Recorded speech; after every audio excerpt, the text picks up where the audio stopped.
సప్పుడు చేయని సిబిఐ ఇందిరమ్మ ఇండ్లు కట్టుడు జోరు మిజోరానికి రైలు మార్గం షురు ఇండియా పాకిస్తాన్ మ్యాచ్ కు తయారు గీ వార్తల ముంగట హెడ్లైన్స్ సిటీలా ఇయ్యాల కూడా దంచింది ఇంకో 3 రోజులు ఇట్లనే ఉంటది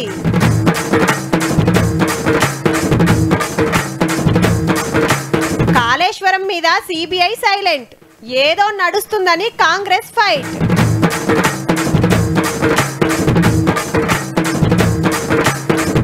రప్ప రప్ప కడతాండ్రు ఇందిరమ్మ ఇండ్లు మస్తు తిప్పల పడ్డరట ఇన్నేండ్లు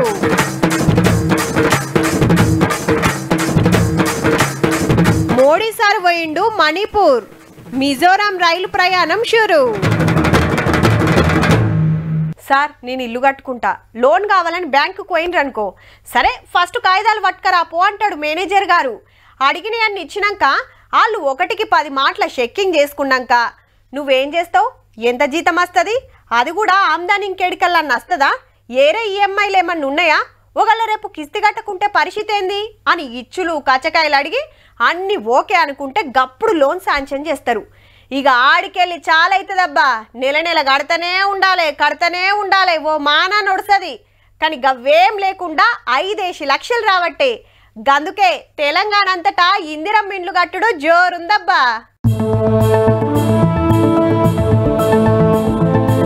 ఈ ఊర్ను బండ సోమవారం అనుడు కంటే బంగ్లా సోమవారం అనుడే కరెక్ట్ పో ఈ గల్లికి వచ్చినా ఆ గల్లికి వచ్చినా ఏ ఆడ కట్టుకుపోయినా రప్ప రప్ప ఇందిరమ్మ ఇండ్లు కడుతూనే ఉన్నారు మళ్ళా ఆడపిల్లలు 3 బియ్యాలు పోసినా దవత అయినా వస్తే బట్టలు మార్చుకుంటే అందుకుండాలని 2 పెట్టుకున్నా నా కొడుకు ఒకటి వచ్చింది నాకు ఒకటి వచ్చింది గుడిసెలో ఉన్నా 15 సంవత్సరాలకు ఇప్పుడు వచ్చింది స్లాబ్ కూడా పడ్డది కొందరు కట్టుకొని పాలు పొంగిచ్చి ఇళ్లలోకి పోయినరు కూడా మాకు ఇది కంఫర్టబుల్ సార్ అనుకున్నట్టుగా ఉంది మొత్తమే లేని ఉన్నదాన్ని సర్దుకునే అవకాశం మాకుంది కాబట్టి ఉన్న దాంట్లోనే సంతృప్తి పడతాం మాకు అనుగుణంగా మార్చుకున్నాం మేము వాళ్ళు ఇచ్చే ఒక మంచి అవకాశాన్ని మేము సద్వినియోగం చేసుకున్నాం అట్లానే ఇందిరమ్మ ఇండ్లు 10-20 కాదు లెక్క మొత్తం కార్యదర్శి మేడమే చెప్తుంది నుండ్రి మా ఊరికి కూడా 116 ఇందిరమ్మ ఇల్లు శాంక్షన్ అయినవి 2 కోట్ల లబ్ధి మా గ్రామం తీసుకోవడం చాలా సంతోషం 116 ఇండ్లు శాంక్షన్ అయినాయి అంటే చూడుర్రిగా 2 కోట్ల రూపాయల పని నడుస్తుందట ఇంతకీ ఇదే ఊరంటే యాదాద్రి జిల్లాలో భువనగిరి మండలం బండ సోమవారం పైలట్ ప్రాజెక్టు కింది ఊరును గుత్తకు బట్టి అక్కడున్న వాళ్ళందరికి గట్టిస్తుంది గవర్నమెంట్ పాతిండ్లు గుడిసెలు గులగొట్టి సర్కారు ఇచ్చే 5 లక్షలకు ఇల్లు వేసుకొని చక్కదనాల బంగ్లాలు కట్టుకుంటున్నారు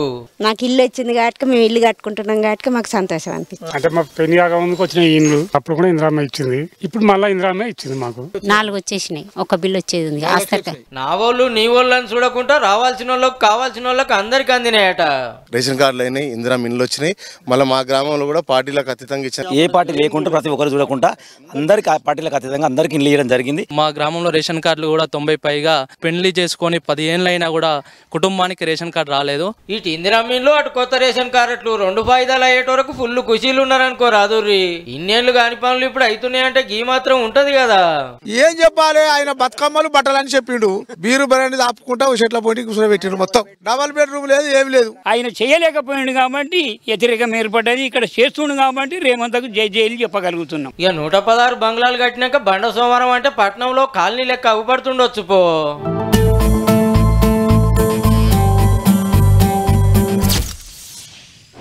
హైదరాబాద్లోని జల సౌదాలో న్యాయ నిపుణులు నీటిపారుదల నిపుణులతో మంత్రి ఉత్తమ్ కుమార్ రెడ్డి సమీక్ష సమావేశం నిర్వహించారు ఈ నెల 23 నుండి 25 వరకు ఢిల్లీలో జరగనున్న కృష్ణా జలాల వివాద ట్రిబ్యునల్ విచారణలో అనుసరించాల్సిన వ్యూహంపై చర్చించారు తెలంగాణ రాష్ట్ర ప్రయోజనాలకు తమ ప్రభుత్వం ఎల్లవేళలా కట్టుబడి ఉంటుందని ట్రిబ్యునల్ ముందు బలంగా వాదనలు వినిపిస్తామన్నారు మంత్రి రాష్ట్రానికి నష్టం చేకూర్చే ఎలాంటి ప్రతిపాదనలను అంగీకరించే ప్రసక్తే ఉండదని మరోపారి స్పష్టం చేశారు ఇదిలా ఉండగా కాళేశ్వరం కేసు సిబిఐకి ఇచ్చి 2 వారాలైనా సప్పు లేదు తెలంగాణకు సిబిఐ రావద్దనే రూల్ ఎత్తేసి కాళేశ్వరం రిపోర్టులు డాక్యుమెంట్లు ఇచ్చినా ఢిల్లీకి వెళ్ళి ఎవరు వస్తలేరు ఎంక్వైరీ చాలు చేస్తలేరని కాంగ్రెస్ పార్టీ వాళ్ళు గుస్సా మీద ఉన్నారు పిసిసి అధ్యక్షుడు మహేష్ గౌడ్ సార్ అయితే అప్పట్లో కిషన్ రెడ్డి సార్ మాట్లాడిన వీడియో చూపించిండు మీరు మాకు అప్పచెప్పండి 48 గంటల్లో చేరుస్తామన్నాడు ఇప్పుడు ఎన్ని గంటలైంది కిషన్ రెడ్డి గారు ఎందుకు దీంట్లో ఉలుకు పలుకు లేదు కాళేశ్వరం ప్రాజెక్టు ఒక ఏటీఎం లాగా మారిందని మాటలు చెప్పారు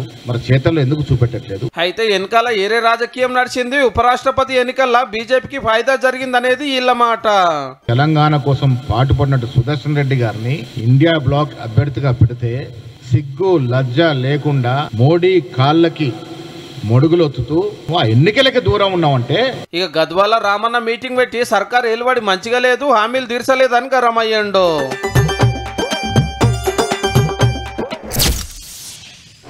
అబ్బా గంత దూరం బస్సు ఎక్కిపోతాంరా, రోజంతా కూకురుడే అవుతుందిరా నాయన, నాతోని కాదు. మరి కారు కట్టుకొని పోదామారా, మంచిగానే ఉంటుంది కానీ కిరాయి మస్తు అడుగుతారా, మళ్ళా మీదికేంచి బత్తగిని ఇవ్వాలి. అయితే ఓ పని చేద్దాంరా, సప్పుడు గంట రైలు టికెట్లు బుక్ చేయి, బిందాస్గా పోవచ్చు. ఎక్కి కూకున్నాగా చూస్తుండగానే పోతాం, మళ్ళా ఛార్జిగిన మస్తు తక్కువ అని చాలా మంది రైలు ప్రయాణాలే కాయిషేస్తారు. అయితే ఒక రాష్ట్ర పోళ్లకు ఇప్పుడు వచ్చిందబ్బగా భాగ్యం.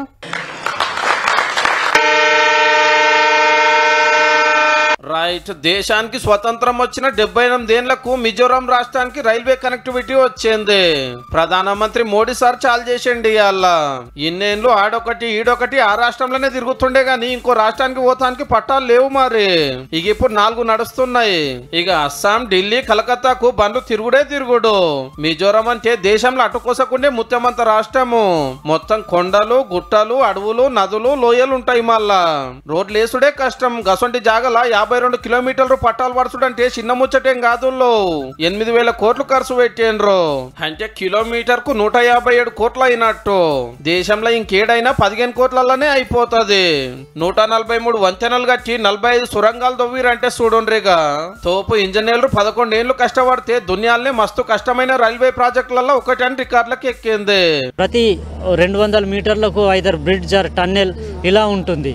సో నార్మల్గా మనం బయట చూస్తే ఎప్పుడో ఒక 15-20 కిలోమీటర్లు 50 కిలోమీటర్లకి బ్రిడ్జ్ లాంటిది వచ్చే అవకాశం ఉంటుంది. అటు బాజుకు 7 రాష్ట్రాలుంటే సిక్కింలో రైలే అగుపడదు. కడమ రాష్ట్రాల రాజధానులకు లైనే లేదు. మరి చూస్తానికి మస్తు అందంగా అగుపడతాయి కానీ ఏడికి పోవాలన్నా రోడ్లే దిక్కు. లోడు లారీలు తిరుగుడు కష్టం కాబట్టికే సరుకులు గిన మస్తు పిరము. ఇక ఇప్పుడు రైలు బండి వస్తే జరం తక్కువైతే అని ఆశపడుతున్నారు అక్కడ వాళ్ళు. టూరిజం గిన బాగా డెవలప్ అవుతుందట. అటు ఇటు వైపు కూడా పచ్చని అడవులు, కొండలు, లోయలు, వర్షపాతము, జలపాతాలు, ఇది చాలా బాగుంది. టూరిజం కి చాలా మంచి సైన్ అండి. ఇది చిన్నపిల్లలు చాలా ఎంజాయ్ చేస్తారండి. ఏడాదిలో 8 నెలలు ఆనల్వాడే మిజోరాం రాష్ట్రంలో 11 ఏళ్లు కష్టపడి ఇంత చక్కటి లైన్ వేసినందుకు రైల్వే శాఖను తారీఫ్ చేయవలసిందే.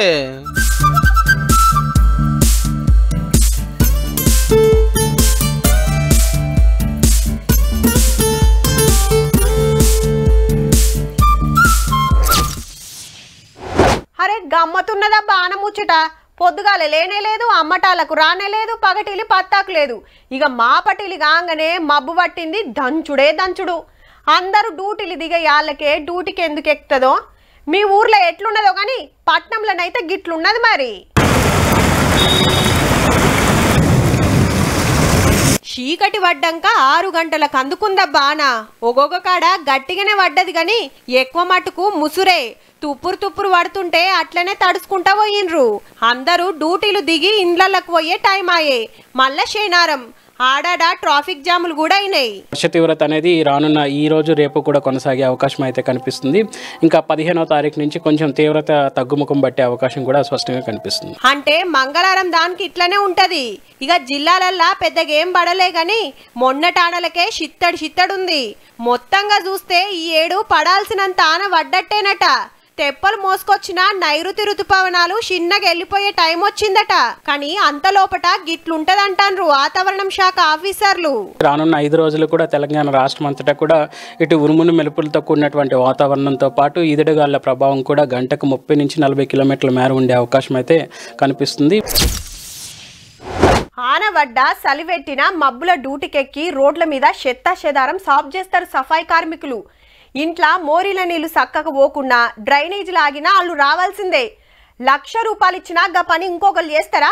మున్సిపాలిటీ కార్మికులే ముంగట పడతారు అన్నిటికీ. కానీ అన్ని పనులు మనుషులే చేస్తానికి కాదు కదా, కుదరని కాడ మిషన్లు వాడాలి. అగో గట్లనే గివి వచ్చినాయి అబ్బా.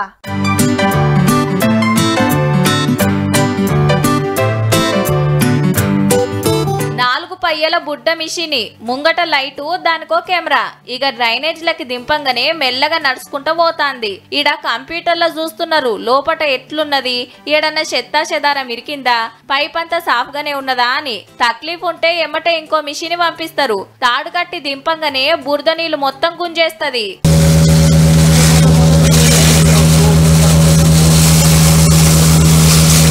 హైదరాబాద్ మేదీపట్నం ఏరియాల రోబో టెక్నాలజీ తోటి డ్రైనేజీలు క్లీనింగ్ చేస్తున్నారబ్బా. ఇట్లా చేసుడు మన కాడ ఇదే తొలుత. మహారాష్ట్ర కంపెనీలతోటి 40 లక్షలకు కాంట్రాక్ట్ మాట్లాడిండ్రు. ఇన్నొద్దులు ఈ పనంతా మనుషులే చేస్తుండే. మూతలు తెరిచి మురికిలకు దిగి సాఫ్ చేయాలంటే మస్తు తిప్పలైతది. మళ్ళా ఒక్కొక్క పారి లోపట గాలాడది, పానం కుసకుసైతది, డేంజర్ కూడా. గీ జమానాల సుత మనుషులతో చేపిచ్చుడేందనే మాటలు వినబడుతుండే. అదే ఈ మిషన్ అయితే రప్ప రప్ప చేస్తూనే ఉంటదిగా. రోబో ద్వారా పంపించేసి లోపల ఉన్నటువంటి ఆ pipe to pipe manual to manual మధ్య ఉన్నటువంటి ఆ సిల్క్ ని పూర్తిగా విజయవంతంగా కెపాసిటీ ఏంటంటే 6600 క్యూబిక్ మీటర్ పర్ అవర్ అది మొత్తం సక్ చేసుకుని ట్యాంకర్లో నింపి తీసేసుకుంటుంది. ఇంకా వెనకట్ లెక్కనే చేస్తే ఎట్లా? అప్డేట్ కావాలే కదా మరి.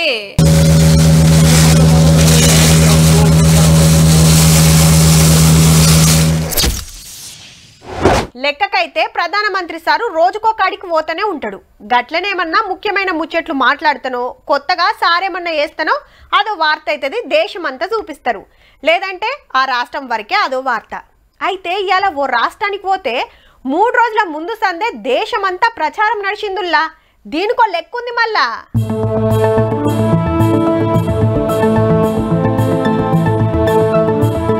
మణిపూర్లో మోడీ సార్కు గిట్లు ఎలుకని చెప్పిండ్రు పిల్లలు.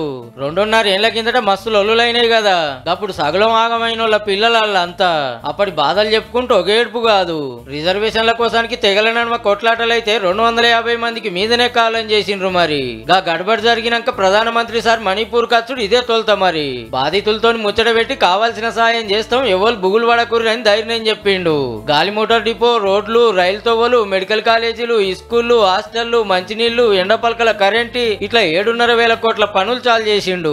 तिरंगा हाथ में लेकर के अबाल वृद्ध सबने जो प्यार दिया मेरे जीवन में मैं इस पल को कभी नहीं भूल सकता. ఇన్ని రోజులు తీర్వాటం లేకుండా ప్రధానమంత్రి గిన్నెలకు పోవుడేందని ప్రతిపక్షాలు గరమవుతున్నాయి. రేపు ఇథనాల్ ప్లాంట్ చాలు చేసి సోమవారం బెంగాల్, బీహార్ కు పోతాడట. మోడీ సార్ మునుం పెట్టి 3 రోజుల్లో 5 రాష్ట్రాలు తిరిగి 71,000 కోట్ల పనులు సగబెట్టే కార్యం పెట్టుకున్నాడు. మరి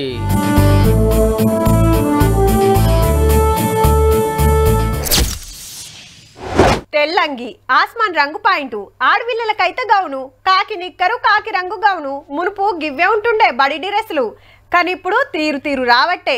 టైలు, బెల్టులు, భుజానికి స్కూల్ పేరుతోటి పట్టీలు, మెడల ID caret, Budharam శనారం sports dress కూడా. ఇప్పుడు గీళ్ళకు కూడా యూనిఫామ్ వచ్చిందుల్లా.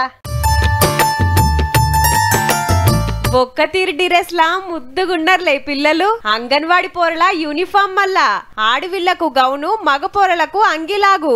తెలంగాణ అంతటా 35,000 సెంటర్లల్లా 18 లక్షల మంది పిల్లలుంటే మనిషికి 2 జతలియాలని డిసైడ్ చేసింది గవర్నమెంట్.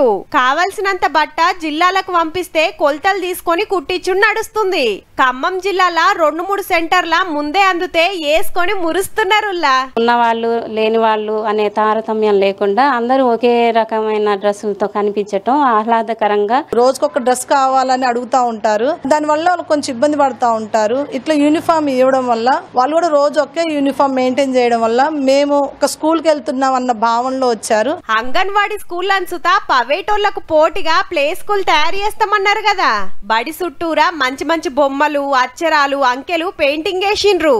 ఆడుకుంటానికి జారుడు బండ, తీరొక్క సౌలతి, పిల్లలకు బలంగల తిండి, సెంటర్ కు 2 టీచర్లు. పవేట్లకు పంపి 1000 కట్టే బజిలి సర్కారోళ్ళ అంగన్వాడీలకు పంపితే నయం అనిపిస్తుందిలే.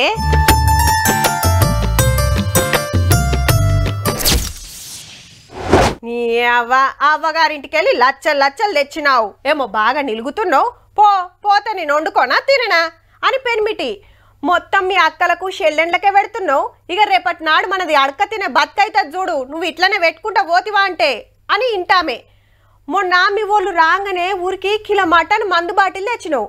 అదే మా అన్నొస్తే చికెన్ తెస్తానికే నీకు దరియలే అని ఊకే 2 ఆల్మొగల నడుమ పంచాయతీలు అవుతుంటాయి అబ్బా.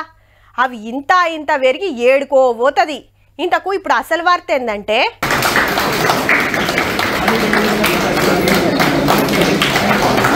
రైట్, ఇక ముచ్చటేందంటే వీళ్ళది జగిత్యాల జిల్లా ఇటిక్యాల. ఇద్దరు ఆల్మోగల నడుమ కీసులాటలై ఎవళ్ళ తొవ్వాళ్ళు చూసుకున్నారు కోర్టుల కేసేసి. ఇవాళ లోక్ అదాలత్ కోస్తే జిల్లా పెద్ద జడ్జి రత్నం పద్మావతి మేడం కడమోళ్ళంతా కూసుండబెట్టి పంచాది తశ్వ చేసి మళ్ళా కలిపిండ్రన్నట్టు. అదే ఆ వచ్చాం కాబట్టి కంటిన్యూ చేసేది అదే మనసులో పెట్టుకుని దగ్గర ఉండండి, ఒకరికొకరు అండర్స్టాండింగ్ గా ఉండండి. గీళ్ళది కూడా గసొంటి కథే. అరే సంసారం అన్నాక ఎల్లో ఎల్లకనో మస్తు అవుతుంటాయి, దానికే దూరం అయితే ఎట్లా అని సంజాయించిండ్రు.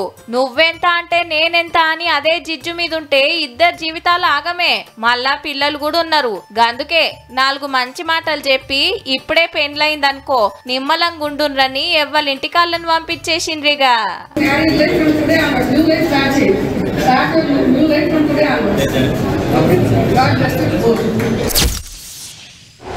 చల్ దమ్ముంటే రుజువు చేయి, పదవికే రాజీనామా చేస్తా. అరే నువ్వు సాక్ష్యాలు చూపిస్తే రాజకీయ సన్యాసం చేస్తా. అంగికి మరకలు తప్ప అవినీతి మరకంటే ఏందో తెలియదు, గంత పద్ధతిగా రాజకీయాలు చేస్తున్నాం. హబ్బో మీ అవినీతి కంపు పినాయిల్ తోటి గడిగినా పోదు, జర బయటకు వచ్చి అడిగితే తెలుస్తుంది. గిట్లుంటది లీడర్ల నడుమ. నువ్వు అంత తిన్నావు నువ్వు ఇంత తిన్నావని ఎత్తేసుకుంటారు. అయితే దేశంలో ఉత్తమ ఎమ్మెల్యే ఎవలంటే ఈ మహేష్ సారేనబ్బా. ఉన్నది ఉన్నట్టు చెప్పేసిండు మళ్ళా. 10% के विधायक निधि का कमीशन भी मिल रहा है, ईमानदारी की बात तो ये है. समझाइंदा ఏ ఫండ్ వచ్చినా 10% కమిషన్ పక్కా తీసుకుంటామంటాండు బాజప్తా. మాకు జీతం కమిషన్ 2 తీర్ల ఫాయిదా. కార్యకర్తలకు ఏం లేదని చెప్తే వీళ్ళకేం అర్థమై పాడైందో సప్పట్లు కొట్టబట్టిరి. సారు ఉత్తరప్రదేశ్ లా బీజేపీ ఎమ్మెల్యే నియోజకవర్గం డెవలప్మెంట్ కోసం మీదికెళ్లి ₹1 కోటి వచ్చినాయనుకో 10 లక్షలు ఎమ్మెల్యే సార్లకే పోతాయట. కడమ 90 లక్షలకెళ్లే పనులు. అవసరమైతే అండ్లకెలిగిన పర్సంటేజ్లు ఆఫీసర్లకు చదివింపులు. అంతట నడిచేది గిదే గాని ఎవ్వరు బయటికి చెప్పరు. మహేష్ సార్ మాట్లాడిండు గంతే, కానీ మీదికి చెప్పేది ఏందంటే పబ్లిక్ కు సేవలు చేస్తానికే రాజకీయంలోకి వచ్చినాం, జనాన్ని ఉద్ధరిస్తానికే పదవి తీసుకున్నాం, వాళ్ళ తిప్పలు తీర్చుడే మా జీవిత లక్ష్యం అన్నట్టు మైకుల ముంగట గప్పాలు కొడతారాయే. కమిషన్ల గురించి గింత క్లారిటీగా చెప్పినందుకు కడమ ఎమ్మెల్యేలంతా ఎంత తిడుతున్నారో గాని పబ్లిక్ అయితే తారీఫ్ చేస్తుండొచ్చబ్బా. చూసిండ్రు కదా, ఇక ఇవుళ్ళ ఇయాల్టి తీన్మార్ ముచ్చట్లు ఉంటామల్లా. నమస్తే.